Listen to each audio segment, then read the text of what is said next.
இங்கே சோப்புலாம் இருக்குது, ஷாம்புலாம் இருக்குது. எடுத்துகிட்டு வாங்க. கிடக்கிறது எல்லாத்தையும் எடுத்துகிட்டு வந்துருங்க வாய்க்கால. பாலாஜி அம்மா போகிறேன். பாய். போட்டா வாப்பண்ணா போயிட்டா மாமா கூட. சரி நாங்கள் போயிட்டு வரோம். பாய். அப்படியா அப்படியா தொப்பி அலசிட்டியா? செருப்பு போடு, செருப்பு போடு. செருப்பு என்ன இருக்கு பின்னாடி?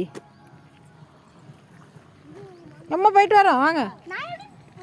ஆ ஏன் நடந்து வர தெரியாத வழி?